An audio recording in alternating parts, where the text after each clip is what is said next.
The wind was so bad, and the snow blowing into your face. It was terrifying.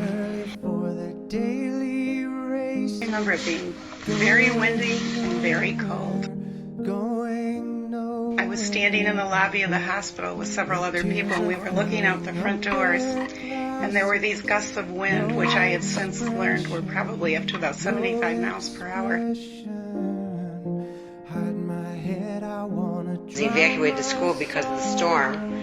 The other children were left behind and had to stay in school, and our two boys were a couple of them, but these buses never made it, so the children got out and stayed in homes. And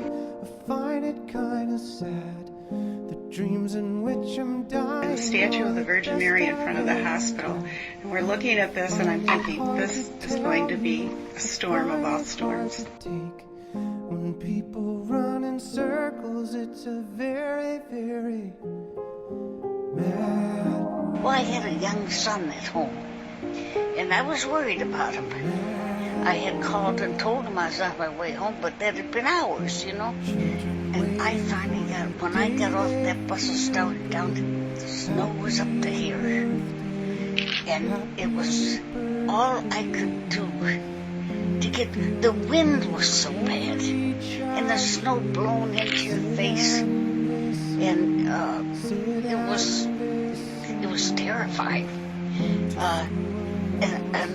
But I was determined I was going to get home. I had to crawl up those stairs, and I was so cold.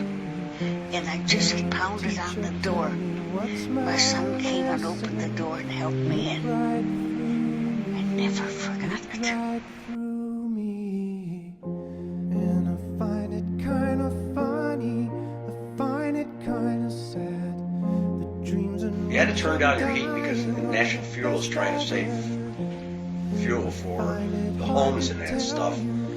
So what we did is we were basically in our kitchen. I brought a portable TV in there. We had two sliding glass doors we closed, and we watched TV in the kitchen and ate and drank and played board games with the kids.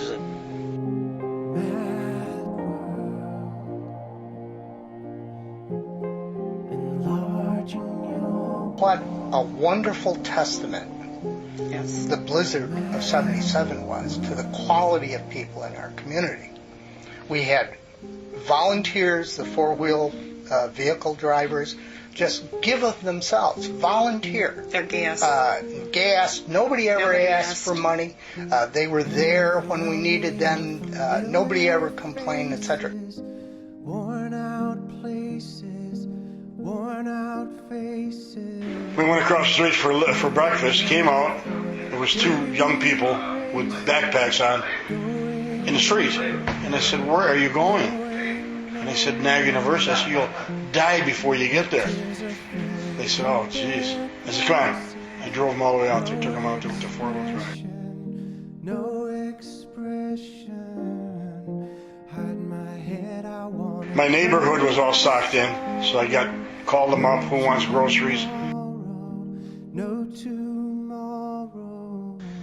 Roads were impassable because of 15 and 20-foot drifts, and the snow was just as hard as a rock. Dreams in which I'm dying are the best I've ever had. I find it hard to tell you, I find it hard to take. When people run in circles, it's a very, very